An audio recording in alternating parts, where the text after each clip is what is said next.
তিন গোয়েন্দা ভোলে ও মাঠ। গল্প আবার সম্মেলন। নিশ্চয় কিছু ঘটেছে। তিন গোয়েন্দাকে বলল জিনা। মার মুখ দেখেই বুঝতে পারছি, খোদাই জানে ভালো না মন্দ। এগিয়ে এলেন জিনার মা মিসেস ক্যারোলিন পার্কার, কিছুটা উত্তেজিত। এই যে, বললেন তিনি, তোমাদের জন্যে খবর আছে। যা ভেবেছিলে পুরো ছুটিটা এখানে কাটাবে, পারবে না। মানে? চেঁচিয়ে উঠল জিনা। তুমি কি বলতে চাইছো? হাসলেন জিনার মা। আরে থাম থাম, এত ভাবনার কিছু নেই। ওই যে তোর বাবা ডাকছে, তোদেরকে সব বলবে। সেই তখন থেকে কত টেলিফোন যে করলো। চল সবাই, চলো সবাই চলো, রাতের খাবার দেয়া হয়েছে। প্রচণ্ড কৌতূহল নিয়ে উঠে খাবার ঘরের দিকে এগোলো ছেলেরা। নীরবে বসলো টেবিলে। এক মাথায় বসে রয়েছেন জিনার বাবা, বিখ্যাত বিজ্ঞানী প্রফেসর হ্যারিসন জোনাথন পার্কার। কেশে গলা পরিষ্কার করে নিয়ে শুরু করলেন। শোনো তোমরা, আজ সকালে পোস্টম্যান এসেছিল অনেকগুলো জরুরি চিঠি নিয়ে। ফলে আগামী কয়েক হপ্তার প্ল্যান বদলাতে হয়েছে আমাকে। স্কটল্যান্ডের এডিনবার্গে বিরাট এক আন্তর্জাতিক বৈজ্ঞানিক সম্মেলন হবে। আমাকেও দাওয়াত করেছে, যেতে হচ্ছে। এত বড় সুযোগ হাতছাড়া করতে চাই না আমি। আর আমার যাওয়া মানে তোমাদের আন্টিরও যাওয়া। তিন গোয়েন্দার দিকে চেয়ে বললেন তিনি। কাজেই তোমরা এখানে থাকতে পারছো না। নাটকীয় ভঙ্গিতে থামলেন বদমেজাজি বিজ্ঞানী। তার অতি দুর্লভ একখানা হাসি উপহার দিয়ে বললেন, কাজেই ইচ্ছে করলে তোমরাও যেতে পারো আমাদের সঙ্গে। ও বাবা! আনন্দে চেঁচিয়ে উঠল জিনা। নিশ্চয় যাব, কিশোর বলল। রবিনার মুসার অমত করার প্রশ্নই ওঠে না। কলরব শুরু করে দিল চার কিশোর কিশোরী। আরে আস্তে আস্তে, আমার কথা এখনো শেষ হয়নি। আমাদের সঙ্গে যাচ্ছ বটে তোমরা, কিন্তু একসাথে থাকতে পারবে না। এডিনবার্গে পৌঁছে আলাদা হয়ে যাব আমরা। অবাক হয়ে তাকালো এবার ছেলেরা। কেন আলাদা হব কেন? জানতে চাইল জিনা। কথার মাঝে কথা বলবি না, রাখতে গিয়েও সামলে নিলেন মিস্টার পার্কার। আগে আমাকে শেষ করতে দে। হ্যাঁ, যা বলছিলাম, আলাদা হয়ে যাব। আমি আর তোর মা উঠব মিডলোডিয়ান হোটেলে। রুম বুক করে ফেলেছি। প্রশ্ন হলো তোরা কোথায় থাকবি? একে একে চারজনের মুখের দিকে তাকালেন তিনি। বুঝতে পারলেন ভেতরে ভেতরে কৌতূহলে ফেটে যাচ্ছে ওরা। ক্ষণিকের জন্যে হেসে উঠল তার চোখের তারা। বললেন, আমি ব্যস্ত থাকব সম্মেলন নিয়ে, আর আমার স্ত্রী ব্যস্ত থাকবেন আমাকে নিয়ে। সুতরাং তোমাদের ব্যবস্থা তোমাদেরই করে নিতে হবে। তার মানে হোটেলে থাকছি না আমরা? বুড়ো কুচকে বলল চীনা, বাবার মতোই বদমেজাজি। না, বাইরে থাকবে, ক্যাম্পে। এডিনবার্গে ক্যাম্প? রবিন ছাড়া অন্য তিনজন কখনো স্কটল্যান্ডে যায়নি। শুনেছে এডিনবার্গ বিশাল শহর, ওখানে ক্যাম্পিংয়ের জায়গা কোথায়? সে কথা জিজ্ঞেস করল জিনা। অসুবিধে নেই, বললেন তার বাবা। অনেক জায়গা আছে, কয়েক জায়গায় ফোন করেছি আমি। এডিনবার্গের 20 মাইলের মধ্যে কয়েকটা জায়গা আছে। আমার যেটা ভালো মনে হলো সেটাও 20 মাইল দূরে। একটা হলিডে ক্যাম্প, ছোটদের জন্যই তৈরি হয়েছে। দিন পনেরো আরামেই থাকতে পারবে ওখানে চারজনে। চারজন? চেঁচিয়ে উঠল জিনা। রাফিয়ানের কি হবে? ও যাচ্ছে না? দীর্ঘ এক মুহূর্ত মেয়ের দিকে তাকিয়ে রইলেন প্রফেসর। জানেন কুকুরটাকে কতখানি ভালোবাসে জিনা। ওটাকে ছাড়া তার ছুটির সব আনন্দ মাটি। যাবে বললেন তিনি। সে কথাও জিজ্ঞেস করেছি। ক্যাম্পে কুকুর বিড়াল নিতে অসুবিধা নেই, কোনো রকম বিধিনিষেধ নেই ওদের। স্বস্তির নিঃশ্বাস ফেলল জিনা। চওড়া হাসি ছড়িয়ে পড়ল মুখে। আরাম করে চেয়ারে হেলান দিয়ে একের পর এক প্রশ্ন করে যেতে লাগলো। ক্যাম্পটা সম্পর্কে নানা রকম তথ্য জেনে নিচ্ছে। হাতে বোধ হয় কোনো কাজ নেই, মিস্টার পার্কারেরও তাড়া নেই। ধৈর্য ধরে সব প্রশ্নের জবাব দিয়ে গেলেন তিনি। জায়গাটা একটা লকের তীরে। মালিক এক দম্পতি, মিস্টার এবং মিসেস মার্ফি। দুজনেই স্কুলের শিক্ষক। ছুটির সময় চলে যান ওখানে, ক্যাম্পটা চালান। অনেক মজা করতে পারবে, মিস্টার পার্কার বললেন। তোমাদের বয়সী অনেকেই আসবে ওখানে। ভালোই জমল রাতের খাওয়া। খেতে খেতে আলোচনা চলল। লক মানে কি জিজ্ঞেস করল মুসা। লেক, জবাব দিল রবিন। লক স্কটিন শব্দ। তাহলে নিশ্চয় সাঁতার কাটা যাবে। নৌকাও পাওয়া যাবে নিশ্চয়, যোগ করল চীনা। পাওয়া যাবে রোজ যখন পানি আছে, কিশোর বলল। কেন যাবে না তবে? কোনো চুপ হয়ে গেল সে। গোয়েন্দা প্রধানের এই কোনোর মানে বুঝতে পারল রবিন, মুসা আর জিনা। মানেটা হলো রহস্য কিংবা অ্যাডভেঞ্চার মিলবে তো। 2 এডিনবার্গে পৌঁছে কথা মতো মিডলোডিয়ান হোটেলে উঠলেন জিনার বাবা মা। আরও অনেক বিজ্ঞানী উঠেছেন ওই হোটেলে। সবাই তারা সম্মেলনে যোগ দিতে এসেছেন পৃথিবীর বিভিন্ন দেশ থেকে। এয়ারপোর্ট থেকেই সোজা বাস স্টেশনে চলে এলো 3 গোয়েন্দা, জিনা আর রাফিয়ান। বাসে উঠল ওরা। যাবে 20 মাইল দূরের হলিডে ক্যাম্প লক লিন এ। শহর থেকে বেরিয়েই শুরু হলো পাহাড়। পাহাড়ের ধার দিয়ে গেছে পথটা, আঁকা বাঁকা, কোথাও খাড়া, কোথাও ঢালু। কোথাও এত সরু একটা বাস চলতে পারে কোনো মতে। খাইছে এরকম একটা জায়গায় এসে আর না বলে পারল না মুসা আমান। ওপাশ থেকে আরেকটা বাস এলে এখন কি হবে? আসবে না। মুসার আশঙ্কা দূর করলো রবিন।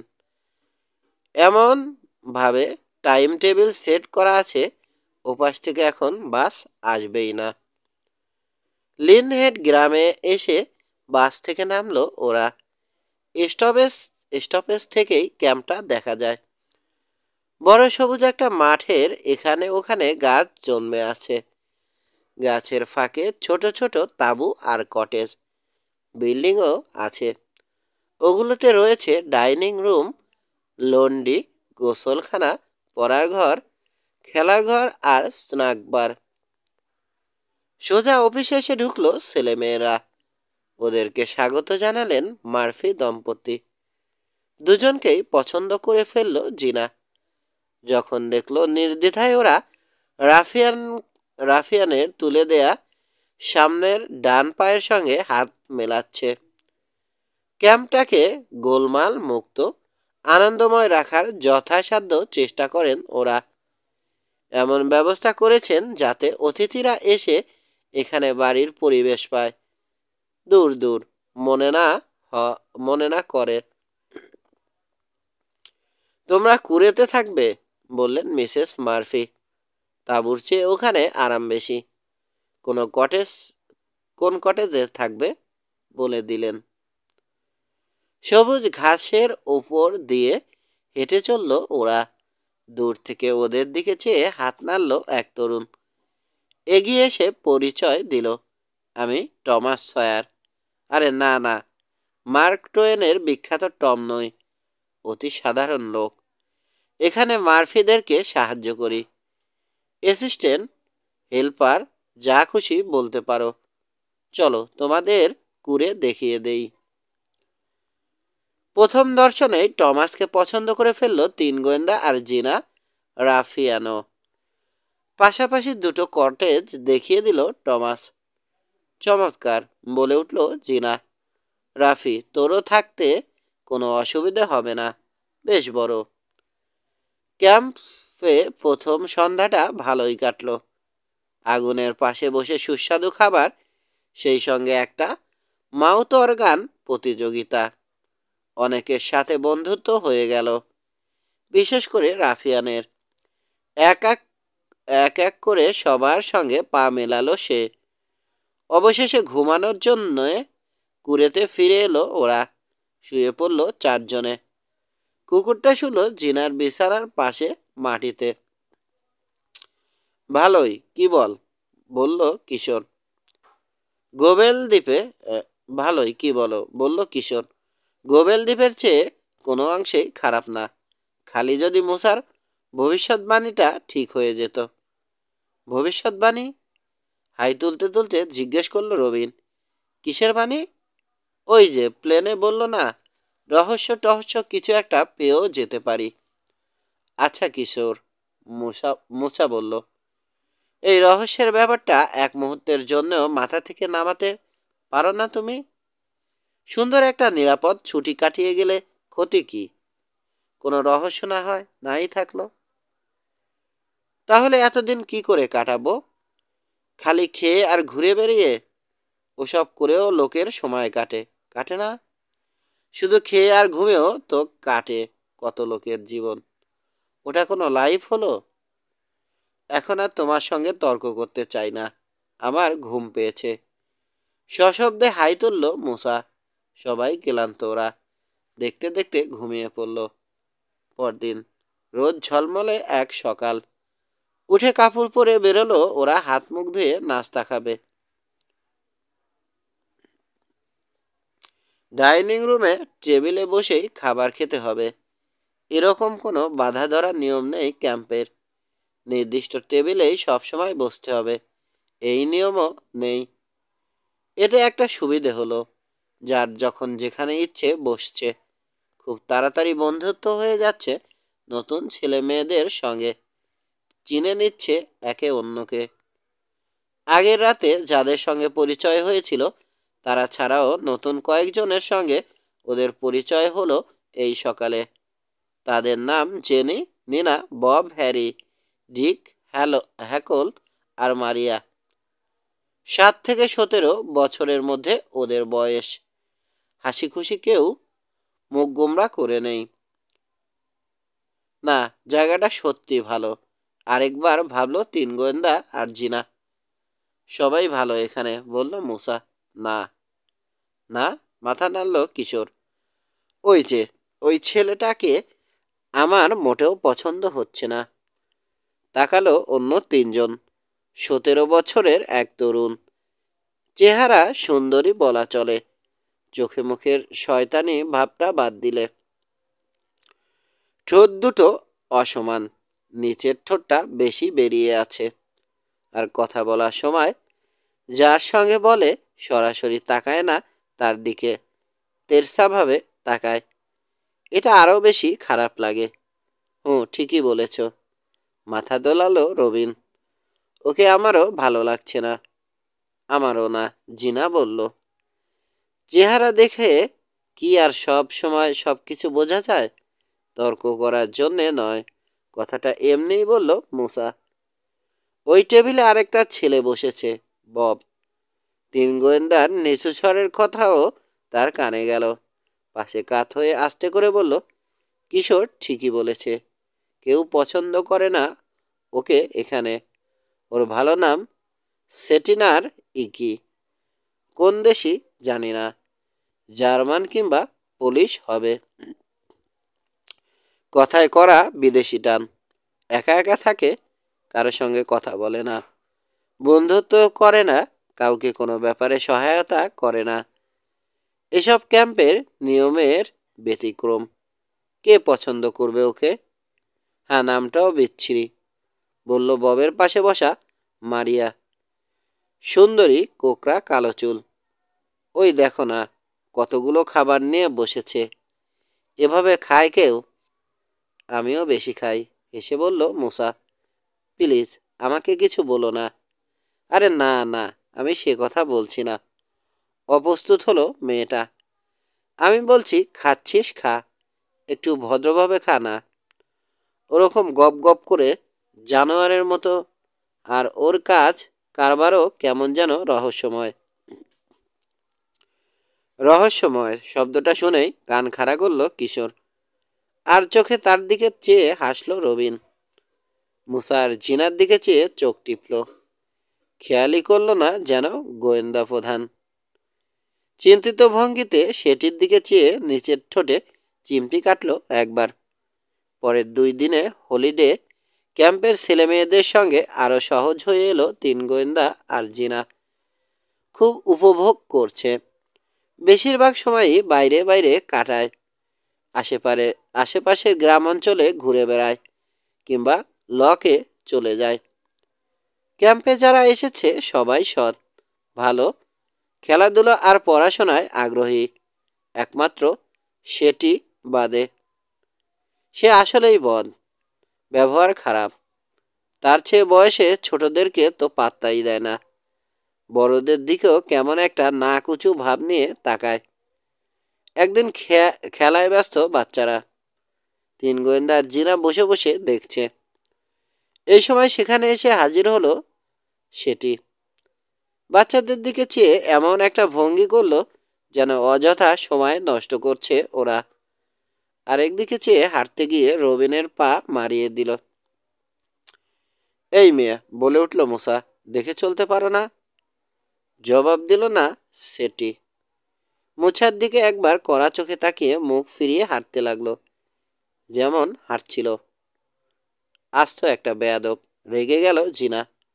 বুঝলাম বিদেশি, কিন্তু ইংরেজি তো জানে। সরি বললে কি মুখে ব্যথা লাগতো? এই সময় সেখানে দৌড়ে এসে হাজির হলো 10 বছরের নিনা, উত্তেজিত। ফলে সেটির আলোচনা চাপা পড়ে গেল। হাঁপাতে হাঁপাতে হাঁপাতে নিনা বলল, শুনেছ?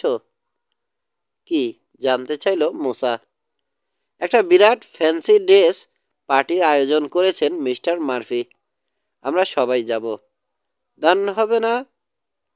Fancy dress party? আগ্রহী হয়ে উঠল কিশোর। এই পার্টি দেখার ইচ্ছে ওর অনেক দিনের। কিন্তু এখানে জায়গা কোথায়? এখানে নয়, এডিনবার্গে। ওই যে টম ভাই আসছে, সেই বলবে সব। হাসি মুখে এগিয়ে এলো টমাস। খেলা ফেলে বাচ্চারা সবাই ঘিরে ধরল তাকে। নিনার কথা শুনতে পেয়েছে ওরা। টম ভাই, কি একটা পার্টি না কি হবে? জিজ্ঞেস করলো জিনা। হ্যাঁ, ফ্যান্সি ড্রেস পার্টি, সপ্তাহখানেকের মধ্যে। এডিনবার্গের লকডেন হোটেলে ঘর ভাড়া নেওয়া হবে। এখানকার সবাই যাবে। নানা রকম খেলা হবে, নাচ হবে, যেমন খুশি তেমন সাজ হবে। প্রথম হতে পারলে পুরস্কারও পাবে। আইডিয়াটা কেমন? ভালোই তো, বলল জিনা। হুপ, তার সঙ্গে একমত হলো রাফিয়ান। এই রকম পার্টির কথা অনেক শুনেছে মুসা, খুব নাকি মজা হয়। বিশেষ করে খাওয়া দাওয়া হয় খুব ভালো, কিন্তু কখনো যোগ দেয়নি। এবার যখন সুযোগ পাওয়া গেছে। দাঁড়ান, আমি কি সাজবো বলি? না না, তাড়াতাড়ি হাত নাড়ল টমাস। আগে বলতে হয় না, সবাই জেনে গেলে আর মজা থাকে না। যার যেমন খুশি পোশাক পরবে, সাথে মুখোশও পরতে হবে, যাতে সহজে কেউ চিনতে না পারে। পার্টি চলবে মাঝরাত পর্যন্ত। কিন্তু পোশাক আর মুখোশ পাবো কোথায়? ইচ্ছে করলে বানিয়ে নিতে পারো, কিংবা ভাড়া আনতে পারো। এদেশে প্রায়ই ওরকম পার্টি হয়, তাই জিনিসপত্র ভাড়া পাওয়া যায়। দোকান আছে। মাঝে মাঝেই ভ্যান নিয়ে এডিনবার্গে যাই আমি বাজার করতে। যেতে চাইলে বলো, নিয়ে যাব। 3. লকলিন হলিডে ক্যাম্পে ভীষণ উত্তেজনা। পার্টির আলোচনা ছাড়া আর কোনো কথা নেই। 3 গোয়েন্দা আর জিনাও আলোচনায় বসেছে। টমাস বলল, জানালো মুসা, বাসে করে নিয়ে যাওয়া হবে সবাইকে। হোটেলে গিয়ে তারপর যার যা খুশি সাজবে। সাজার জিনিসপত্র অবশ্য সঙ্গে করে নিয়ে যেতে হবে, ব্যাগে ভরে, যাতে কেউ না দেখে। হোটেলের বলরুমে হবে পার্টি। বাবাকে ফোন করেছিলাম, জিনা বলল। ভালোই আছে। বললাম পার্টি হবে। বলে দিয়েছে যা খুশি কিনে নিতে। টাকার জন্যে ভাবনা নেই। তবে আমার মনে একটা দুঃখ। তোমার মনে দুঃখ? রবিন অবাক। তোমার আবার দুঃখ কিসের? হ্যাঁ, রাফির জন্যে।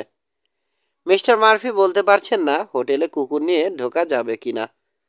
কোনো রকম পোষা জানোয়ার যদি অ্যালাউ না করে লকডেন হোটেল। বেচারা রাফি একা একা এখানে থাকবে কি করে? হুঁ, বিষণ্ণ কণ্ঠে যেন বলতে চাইল রাফিয়ান। ঠিকই তো। বেশিক্ষণ তো আর থাকবে না, বলল কিশোর। মাত্র কয়েক ঘন্টা। বেশি করে খাবার দিয়ে গেলেই হবে। ঠিক, তর্জনী তুলল মুসা। মন খারাপ হলেই খেয়ে নেবে। দেখো না, কখনো মন খারাপ হয় না আমার। যখনই বুঝতে পারি হতে যাচ্ছে, ব্যাস কিছু না কিছু খেয়ে নি। সবাই কি আর তোমার মতো নাকি? ঝাঁঝালো কণ্ঠে বলল জিনা। রাক্ষস। এই তো লেগে যাচ্ছ। তাড়াতাড়ি ওদের থামালো কিশোর। আসল কথায় এসো। কে কি সাজছি আমরা? আমি ম্যাসকো ম্যাস্কেটিয়ার। মাস্কেটিয়ার সাথে সাথে জবাব দিল রবিন। দ্য থ্রি মাস্কেটিয়ার্স পড়তে খুব ভালো লাগে আমার। মাস্কেটিয়ারের পোশাক ভাড়া করব। লম্বা পাকানো গোঁফ আর চোখা দাড়ি লাগিয়ে নেব। কোমরে ঝুলবে তলোয়ার। পাখরাজ সৈনিক হয়ে যাব, যদিও মধ্যযুগীয়। মিলল না। মাথা নাড়ল মুসা। কি মিলল না? তুমি যেরকম বইয়ের পোকা আমি ভেবেছিলাম বুঝি শেক্সপিয়ার কিংবা জুলভান সাজবে, অথচ মনে মনে হয়ে বসে আসছ সৈনিক। ঠিক আছে, তুমি সৈনিক হলে আমি জলদস্যু। দেখি আমার লুটপাট কিভাবে ঠেকাও।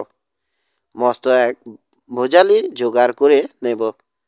পাগড়ি, ডোরাকাটা গেঞ্জি, এক চোখ কানা, চোখের উপর কালো কি যেন লাগায়, পট্টি বলে বোধ হয়, ওরকম একটা লাগিয়ে নেব।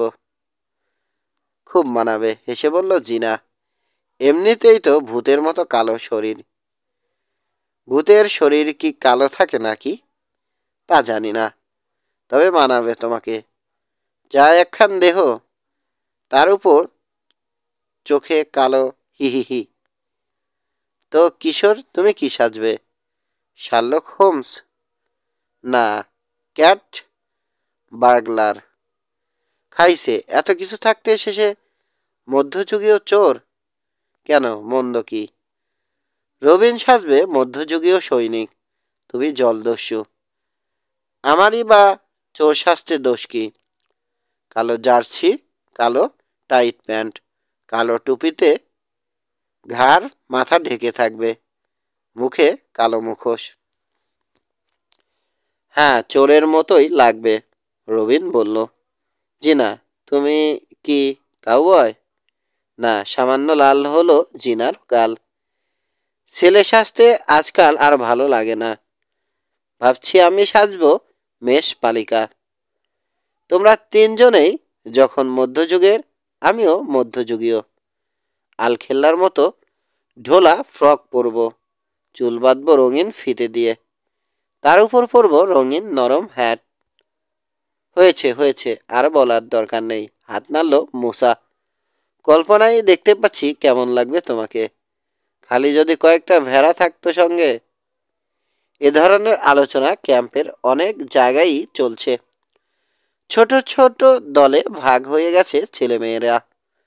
পছন্দ মতো জিনিস কিনে এনে কেউ পোশাক বানিয়ে নিচ্ছে, কেউ ভাবছে অযথা খেটে লাভ কি, ভাড়া করে নিলেই হবে। পার্টির আগের দিন ক্যাম্পের ভ্যানে করে এডিনবার্গে গেল তিন গোয়েন্দা আর জিনা। রাফিয়ানও সঙ্গে গেল। প্রথমে মিডলোডিয়ান হোটেলে গিয়ে জিনার বাবা মায়ের সঙ্গে দেখা করলো, লাঞ্চ খেলো। তারপর গেল বাজারে। দোকান চিনিয়ে দিল টমাস। যা যা চাইলো ওরা সব এক দোকানেই পাওয়া গেল। দেখে তো কেমন লাগছে, দেখো তো কেমন লাগছে, বলল মেষপালিকার পোশাক পরা চীনা। এক লাফে পিছিয়ে গেল কয়েকশো যুগ। রবিন বলল, এক লাফে পিছিয়ে গেছো কয়েকশো যুগ, কয়েকশো বছর। রবিন বলল, ওই যে যেদিন সেদিন মুসা বলল কয়েকটা ভেড়া থাকলেই এখন হতো। আমাকে কেমন লাগছে? কোমরে তলোয়ার নেড়ে জিজ্ঞেস করল রবিন। বেটে, জবাব দিল মুসা। মাস্কেটিয়ার মানায়নি। তোমার হওয়া উচিত ছিল মার্ক টোয়েন। না, এত বড় লেখকের অসম্মান করতে চাই না। মাস্কেটিয়ারই ভালো। কেন, সে যুগে বেটে সৈনিক কি ছিল না? তা ছিল, স্বীকার করল মুসা। আমাকে কেমন লাগছে? খবরদার, এই পোশাক পরে রাস্তায় বেরিও না, হেসে বলল জিনা। ঠিক পুলিশে ধরবে। এই কিশোর, তুমি পড়ছো না কেন? এখন কি? বলল কিশোর। একেবারে কাল রাতেই পড়ব। রাংটা লাগানো নকল একটা ভোজালি তুলে নিল মুসা। সাই সাই করে বাতাসে কোপ মারল, যেন মানুষের মাথা কাঁদছে। প্র্যাকটিস করে লাভ নেই, হাসল রবিন। মানুষ পাবে না। আরে দূর, মানুষ কাটতে যায় কে? টেবিলে মুরগি নেবে না, টেবিলে মুরগি দেবে না খাওয়ার জন্যে। এটা দিয়ে কাটা যাবে না, তাতে কি? দাঁত তো আছে। আজ তো খাসির রান খেয়ে ফেলতে পারি। আর মুরগি, তা তোমার তলোয়ার দিয়েও তো কিছু কেটে খেতে পারবে না। মাস্কেটিয়াররা তলোয়ার দিয়ে কেটে খায় না। প্রাসাদের দরজা পাহারা দেয়। হ্যাঁ, চোর পাহারা দেয়। আর চোখে কিশোরের দিকে তাকালো জিনা। ক্যাট বার্গলার। ছেলে মেয়েদের আনন্দ দোকানদারের মাঝেও সংক্রামিত হলো। কিছুক্ষণের জন্যে ছেলে মানুষ হয়ে গেল যেন সেও। হো হো করে গলা ফাটিয়ে হাসলো ওদের সঙ্গে। শেষে আইসক্রিম না খাইয়ে কিছুতেই ছাড়ল না। দোকান দেখিয়ে দিয়ে বাজার করতে গেছে টমাস। কখন কোথায় মিলিত হতে হবে তাও বলে গেছে। পোশাকের প্যাকেটগুলো নিয়ে দোকান থেকে বেরোলো তিন গোয়েন্দা আর জিনা। এখনো অনেক সময় আছে হাতে। বিখ্যাত এডিনবার্গ ক্যাসল দেখতে চলল ওরা। খাড়ায় একটা পাহাড়ের মাথায় দাঁড়িয়ে আছে পুরনো দুর্গটা। আশেপাশের এলাকার বেশ অনেকখানি পরিবর্তন করা হয়নি ইচ্ছে করেই। পুরনো পরিবেশ বজায় রাখা হয়েছে। সময় হলে নির্দিষ্ট জায়গায় গিয়ে দাঁড়ালো ওরা। ভ্যান নিয়ে এলো টমাস। ক্যাম্পে ফিরে এলো ওরা। ইস, একেবারে কাহিল হয়ে গেছি, বলল জিনা। হাই তুলল। আমি শুতে চললাম। আমিও, মুসা বলল। যা বড় পাহাড়, উঠতে নামতেই কাম সারা। কাপড় বদলে দুজনেই শুয়ে পড়ল যার যার বিছানায়। কিশোর আর রবিনও ক্লান্ত, বিছানায় উঠল। রাফিয়ান লম্বা হয়ে শুয়ে পড়ল জিনার বিছানার পাশে। ঘুমিয়ে পড়ল ওরা। নীরব হয়ে এসেছে ক্যাম্প এলাকা। রোদের সব নৌকা তীরে ভেড়ানো, ঘাটে বাঁধা। শান্ত অন্ধকার রাত। হঠাৎ কুটিরের কাছে পায়ের চাপে মট করে একটা শুকনো ডাল ভাঙল। একটা কান খাড়া হয়ে গেল রাফিয়ানের। রবিনের ঘুম পাতলা। তারও কানে ঢুকলো শব্দটা। ঘুম ভেঙে গেল, কিন্তু চোখ মেলল না। আরেকবার শব্দ হলো, আরো জোরে। পাশ ফিরল রবিন। আরেকটা। কান খাড়া করলো রাফিয়ান। নীরব রাতে তৃতীয়বার শব্দ হলো মট করে। আর চোখ বন্ধ রাখতে পারল না রবিন। বাইরে খুব সাবধানে হাঁটছে কে যেন। নিঃশ্বাস বন্ধ করে কান পেতে আছে রবিন। অস্বস্তি বোধ করছে। কেন বুঝতে পারছে না। পুরোপুরি সজাগ হয়ে গেছে রাফিয়ান। জিনার দিকে তাকালো, ঘুমোচ্ছে। তাকে জাগানোর চেষ্টা না করে চুপ হয়ে রইল সে। আস্তে করে বিছানায় উঠে বসল রবিন। ঠিক এই সময় কুঁড়ের বেড়ার কাছে এসে পড়ল কে যেন। বোধহয় অন্ধকারে হোঁচট খেয়েছে। আরেকটু হলেই চেঁচিয়ে উঠেছিল রবিন, কিন্তু সময় মতো সামলে নিল। এত রাতে এভাবে ঘুরে বেড়াচ্ছে যে নিশ্চয় ভালো লোক নয়, কোনো অসৎ উদ্দেশ্য আছে। চোর টোর না তো, ভাবল রবিন। আমাদের ঘরে ঢুকতে চায়। হৃৎপিণ্ডের গতি দ্রুত হলো তার। বিছানা থেকে নেমে গিয়ে কিশোরের বিছানার পাশে বসল। কানের কাছে মুখ নিয়ে ফিসফিস করে ডাকল, কিশোর। কিশোর, চুপ, আমিও শুনছি। বিছানায় চলে যাও। আরেকবার পায়ের আওয়াজ হতেই আর শুয়ে থাকতে পারল না রাফিয়ান। উঠে দাঁড়ালো। রাফি, চুপ করে থাক, ফিসফিসিয়ে বলল কিশোর। কিন্তু চুপ থাকলো না কুকুরটা, কিংবা হয়তো পারল না। আপনা আপনি মৃদু গড়গড় শব্দ বেরিয়ে এলো গলার গভীর থেকে। জিনা এখনো ঘুমিয়ে। আর মুসার শ্রাবণ শক্তি প্রখর হলে হবে কি, ঘুমালে যেন মরে যায়। সে নাক ডেকে চলেছে। কে হাঁটছে, ভাবল কিশোর। ঘুম আসছে না, তাই পায়চারি করতে বেরিয়েছে, নাকি কোনো শেয়াল টেয়াল। আরো জোরে গড়গড় করে উঠল রাফিয়ান। কিশোর, চাপা গলায় বলল রবিন। দেখো, ওর ঘাড়ের লোম খাড়া হয়ে গেছে। উঠে বসল কিশোর। গায়ের কম্বল সরিয়ে নামল বিছানা থেকে। দাঁড়াও, দেখে আসি। তুমি বসে থাকো।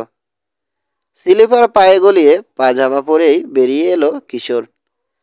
পেছনে রাফিয়ান। তাকে চুপ করে থাকতে বলল সে। যদিও জানে মানুষ হলে চুপ করেই থাকবে কুকুরটা, আর জানোয়ার টানোয়ার হলে ঘেউ ঘেউ করে তাড়া করবে। সামনের দিকে একটা নড়াচড়া চোখে পড়ল কিশোরের। একটা আবছা ছায়া, মানুষই। ধীরে ধীরে সরে যাচ্ছে কুঁড়ের কাছ থেকে দূরে। পোশাক দেখে পেছন থেকে বোঝা গেল না ছেলে না মেয়ে। আশ্চর্য, এত রাতে সে এখানে কি করছিল? নিঃশব্দে পিছু নিল কিশোর। ঠিক এই সময় এক টুকরো মেঘের ভেতর থেকে বেরিয়ে এলো চাঁদ। গাছপালার ভেতর দিয়ে এগিয়ে যাওয়া মানুষটাকে দেখে চমকে উঠল কিশোর। স্যানিটারি কি? অবাক হয়ে ভাবল কিশোর, কি করছিল সেটি? কোথায় যাচ্ছে? শুধু পায়চারি করতেই যদি বেরিয়ে থাকে, এত সাবধানতা কেন? এমনভাবে চলছে যেন কারো চোখে পড়তে চায় না। কৌতূহল বাড়ল গোয়েন্দা প্রধানের। দেখতে হবে কোথায় যায় সেটি। কাজটায় বিপদ আছে কিনা একবারও ভাবল না। ফিসফিস করে রাফিয়ানকে বলল, খবরদার, ঘেউ ঘেউ করবি না। কি বুঝলো কুকুরটা কে জানে। নীরবে কিশোরের হাত চেটে দিল। টু শব্দও করল না। নিঃশব্দে সেটিকে অনুসরণ করে চলল ওরা। চার। সোজা এগিয়ে চলেছে সেটি। সরে যাচ্ছে ক্যাম্প এলাকা থেকে। সীমানার বাইরে বেরিয়ে চলার গতি বাড়িয়ে দিল। তার চেয়ে সাবধানে চলতে হচ্ছে কিশোরকে। শুকনো ডালপালায় পা পড়ে শব্দ হয়ে গেলে এই পিছনে বিফলে যাবে। সরু একটা পথ ধরল সেটি। লকের দিকে গেছে পথটা। এত রাতে নিশ্চয় গোসল করতে যাচ্ছে না, ভেবে অবাক হলো কিশোর। পানিতে নামলে এখন জমে যাবে ঠান্ডায়। তাহলে লকের পাড়ে পৌঁছলো সেটি। পেছনে কিছুটা দূরে রইল কিশোর আর রাফিয়ান। পিছু নেওয়া হয়েছে বুঝতে পারেনি সেটি। চলেছে। পথ এখন বায়ে মোড় নিয়ে রোদের ধার দিয়ে পশ্চিমে এগিয়েছে।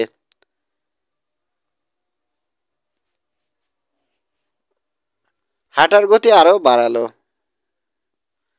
তার সমতালে চলছে হিমশিম খেয়ে যাচ্ছে কিশোর, যদিও রাফিয়ানের বিন্দুমাত্র অসুবিধে হচ্ছে না।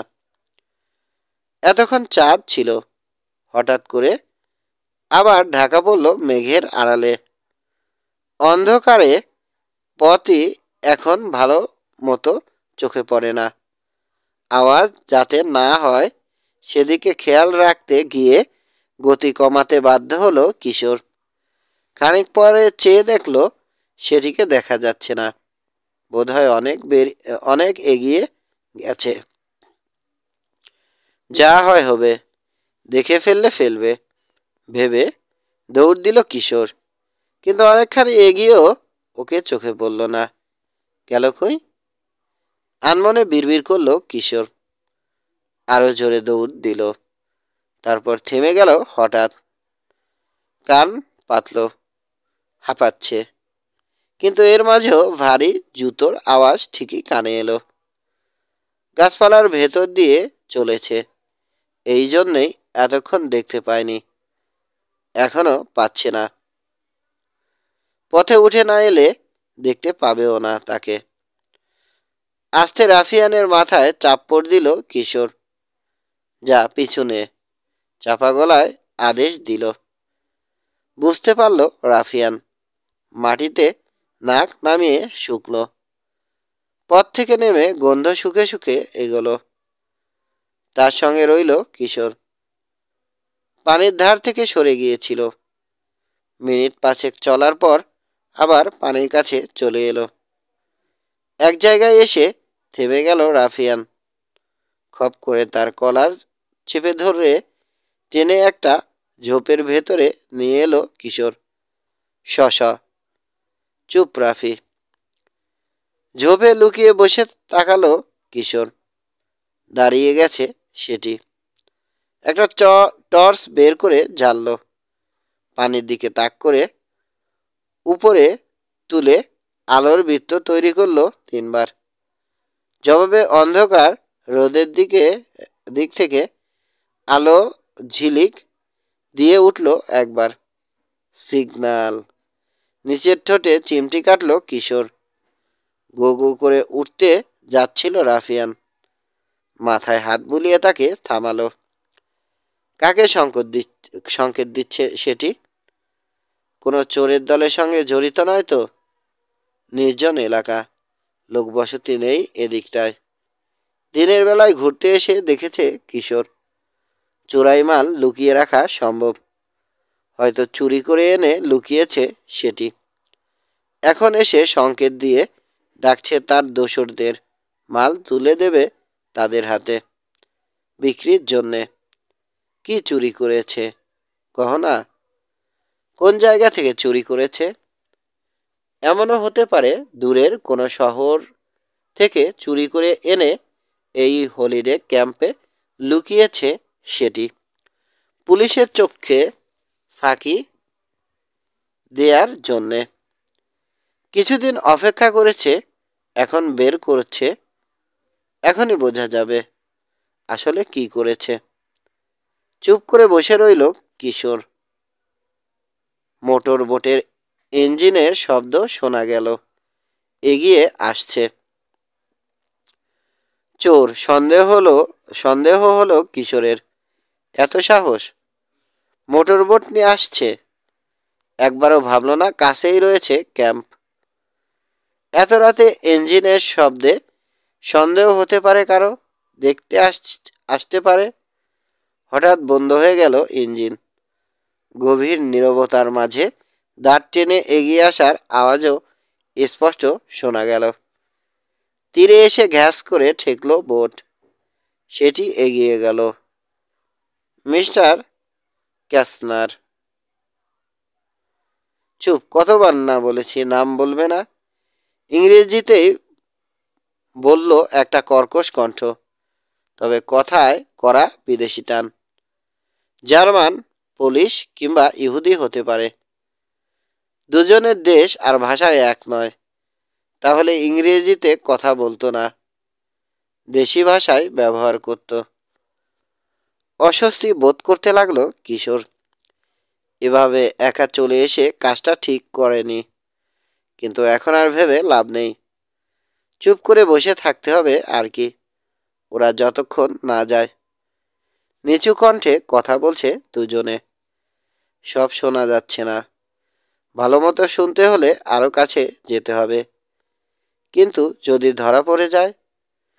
শেষ অবধি কৌতূহলের কাছে পরাজিত হলো ভয়। রাফিয়ানকে বসে থাকার ইঙ্গিত করে খুব সাবধানে ঝোপ থেকে বেরোলো কিশোর। হামাগুড়ি দিয়ে এগিয়ে সরে এলো আরেকটা ঝোপের কাছে। হ্যাঁ, এখন শুনতে পাচ্ছে। ঢুকে পড়ল ঝোপটায়। না না, অনেক এগিয়ে গেছে, এখন আর পিছাতে পারবে না, বলছে কানসার। না না, অনেক এগিয়ে গেছো, এখন আর পিছাতে পারবে না, বলছে কানসার। কথা দিয়েছ, অগ্রিম টাকা নিয়েছ। আমিও সেই মতোই জানিয়ে দিয়েছি আমার দেশের সিক্রেট সার্ভিসকে। এখন কিছু করতে না পারলে আমাকেও ছাড়বে না ওরা। না, পিছিয়ে আসতে চাইছি না, তাড়াতাড়ি বলল সেটি। ভয় লাগছে আর কি, যদি করতে না পারি। ঠিক আছে, যাব। এনে দেব আপনাকে প্রফেসর স্পাইসারের ফর্মুলার। ধক করে উঠল কিশোরের বুক। প্রফেসর স্পাইসার, বিখ্যাত আমেরিকান বিজ্ঞানী হেনরি স্পাইসার। দীর্ঘদিন রকেট ফুয়েল নিয়ে গবেষণা করেছেন যিনি। বুঝতে পারল সাধারণ চোর নয় ওরা। ব্যাপারটা অনেক বেশি সিরিয়াস, একটা আন্তর্জাতিক ষড়যন্ত্র। দ্রুত ভাবনা চলেছে কিশোরের মাথায়। ওরা গুপ্তচর। প্রফেসর স্পাইরারের নাম শুনেছে সে, ম্যাগাজিনে পড়েছে। নতুন ধরনের একটা রকেটের জ্বালানি নিয়ে গবেষণা চালাচ্ছেন তিনি। সফল হতে পারলে মহাকাশ আরও অনেক কাছে এসে যাবে মানুষের। খুব শিগগিরই গ্রহ থেকে গ্রহান্তরে পাড়ি জমাতে পারবে মানুষ। নিশ্চয় এডিনবার্গের সম্মেলনে যোগ দিতে এসেছেন স্পাইসার। সঙ্গে নিয়ে এসেছেন তার কোনো নতুন আবিষ্কৃত ফর্মুলা। সেটাই চুরি করার পরিকল্পনা করেছে ওই দুইজনে। কান পেতে রয়েছে কিশোর। নিজের বিপদ বুঝতে পারছে। ধরা পড়লে এখন মারাও যেতে পারে। সেটা নির্ভর করছে ফর্মুলাটার জন্যে কাসনার কতখানি বেপরোয়া তার উপর। শোনো কি করবে, বলতে থাকলো কানসার। কাল সন্ধ্যায় ফ্যান্সি ড্রেস পার্টির সময়ই সুযোগ। তোমাকে বাছাই করা হয়েছে, তার কারণ 17 বছরের একটা ছেলেকে কেউ সন্দেহ করবে না। বিশেষ করে হলিডে ক্যাম্পে যে ছুটি কাটাচ্ছে। দেখা যাচ্ছে সব কিছুই আমাদের অনুকূলে। পার্টিটা হচ্ছে লক ডেন হোটেলে, আর প্রফেসর স্পাইসারও উঠেছেন ওই হোটেলেই। ঠিক মাঝরাত পর্যন্ত অপেক্ষা করবে। ঘড়িতে 12টার ঘন্টা বাজলে নিভে যাবে বলরুমের আলো। খেলা শেষ হবে তখন। অন্ধকারে মুখোশ খুলবে ছেলেমেয়ের দল, আর তোমার খেলা শুরু হবে। কাজটা খুবই সহজ। প্রফেসরের রুমে যাবে, গিয়ে দেখবে সে ঘুমিয়ে আছে। জাস্ট ব্রিফকেসটা তুলে নিয়ে চলে আসবে। এই যে নাও চাবি, মাস্টার কি। দরজার তালা খুলতে কোনো অসুবিধে হবে না। যদি প্রফেসর জেগে থাকে, থাকবে না, সেদিকটা আমি দেখব। রাতে শোয়ার আগে রোজ 1 গ্লাস গরম দুধ খায় প্রফেসর। তার দুধে ওষুধ মিশিয়ে দেয়া হবে। গায়ে কাঁটা দিয়ে উঠল কিশোরের। কি ওষুধ? সত্যি সত্যি ঘুমের, নাকি আর ভাবতে চাইল না সে। ঝোপের আড়ালে আড়ালে নিঃশব্দে এসে ওর ঝোপে ঢুকলো রাফিয়ান। তার গরম গায়ে হাত রেখে যেন অনেকটা স্বস্তি পেল কিশোর। পাতলা মেঘের আড়ালে রয়েছে এখন চাঁদ। আবছা আলোয় ক্যান্সারের মুখের কানসারের মুখের হাসি বড় কুৎসিত আর নিষ্ঠুর মনে হলো। গায়ের রক্ত ঠান্ডা করে দেয় ওই লোকটাকে দিয়ে গায়ের রক্ত ঠান্ডা করে দেয় ওই লোকটাকে দিয়ে সবই সম্ভব। তাছাড়া আগে থেকেই সব কিছু ভেবে রেখেছে, সহজে ঠেকানো যাবে না।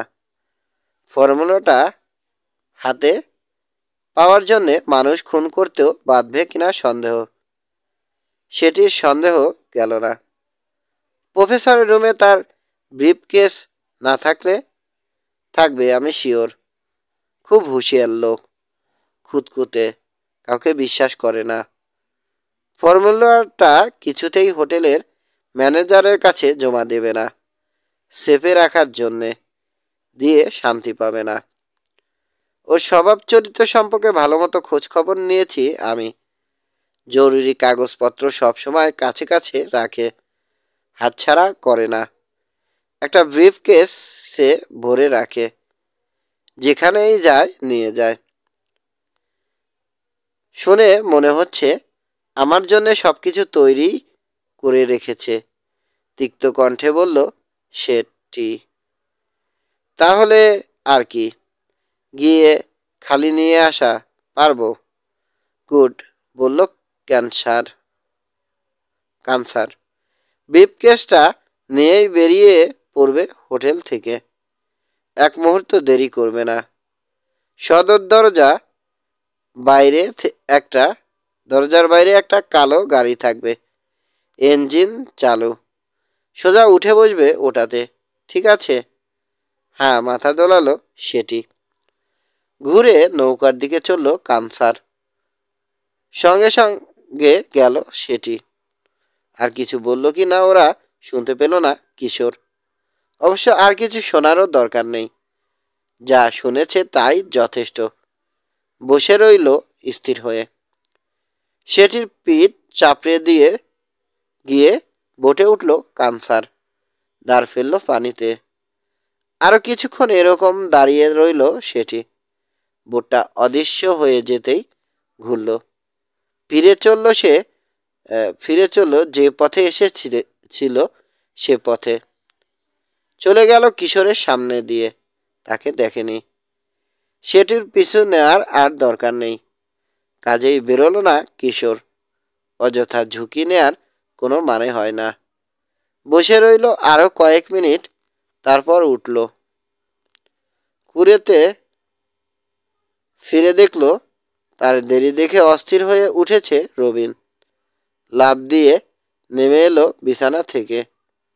এত দেরি করলে? মুসাকে ডাকবো ভাবছিলাম। কোথায় গিয়েছিলে? কথা শুনে জিনার ঘুম ভেঙে গেল। রবিন আর কিশোরকে উত্তেজিত দেখে অবাক হয়ে উঠল। কি ব্যাপার? সাংঘাতিক ব্যাপার, বলল কিশোর। মুসাকেও ডাকি, সবাই একসঙ্গেই শোনো। অনেক ধাক্কাধাক্কি পর চোখ মেলল মুসা। ঘুমজড়িত কণ্ঠে বলল, কি এত তাড়াতাড়ি সকাল হয়ে গেল? এই ওঠো, জরুরি কথা আছে। এক কাণ্ড হয়েছে। কাণ্ড? চোখ ডলতে ডলতে উঠে বসল মুসা। সব কথা খুলে বলল কিশোর। শুনে মুসার চোখ থেকেও দূর হয়ে গেল ঘুম। খাইছে, বলে উঠল সে। সেটি হারামজাদা তাহলে স্পাই? প্রফেসর স্পাইসারের ফর্মুলা চুরি করতে এসেছে? হ্যাঁ, মাথা ঝাঁকালো কিশোর। এবং আমাদের কাজ সেটা ঠেকানো। ডিউটি। কেন ডিউটি হতে যাবে কেন? মাঝে মধ্যে না তোমার উপর ভীষণ রাগ লাগে আমার। প্রফেসর কি নিজের জন্যে কাজটা করেছেন মানুষের উপকারের জন্যে, সবার জন্যে। তাকে সাহায্য করা প্রতিটি সৎ মানুষের কর্তব্য। একদল শয়তান লোক খারাপ উদ্দেশ্যে, হ্যাঁ খারাপই বলবো, নইলে চুরি করে কেন? কেন? হয়েছে। দুই হাত তুলল মুসা। লেকচার থামাও। ঠিক আছে, ডিউটি। তো এখন কি করব? পুলিশকে গিয়ে বলবো? আমরা গিয়ে বললে পুলিশ বিশ্বাস করবে না, জবাব দিল রবিন। সেটিকে ধরে পুলিশ জিজ্ঞেস করলে সেফ অস্বীকার করবে সে। কোনো প্রমাণ নেই আমাদের হাতে। আর কিশোরের মুখের কথাই বা বিশ্বাস করবে কেন পুলিশ? ওই কানছাড় লোকটা কে আমরা জানি না, কোথায় থাকে তাও না। সবচেয়ে বড় কথা, ছেলে মানুষ বলে আমাদের কথা উড়িয়ে দেবে পুলিশ। রবিন ঠিকই বলেছে, জিনা একমত। কাজেই এমন একজন বড় মানুষকে গিয়ে বলতে হবে আমাদের, যার কথা পুলিশ বিশ্বাস করে। আর বিশ্বাস করলে হাতে নাতে ধরে ফেলতে পারবে সেটিকে, হয়তো কানছাড়কেও। কাল রাতে সাদা পোশাকে হোটেলের আশপাশে লুকিয়ে থাকলেই হলো। যদি পুলিশকে বিশ্বাস করানো যায়, চিন্তিত ভঙ্গিতে বলল কিশোর। তেমন বড় মানুষ এখানে কোথায় পাবো? আমি তো হ্যারি আঙ্কেলকে ছাড়া আর কাউকে দেখছি না।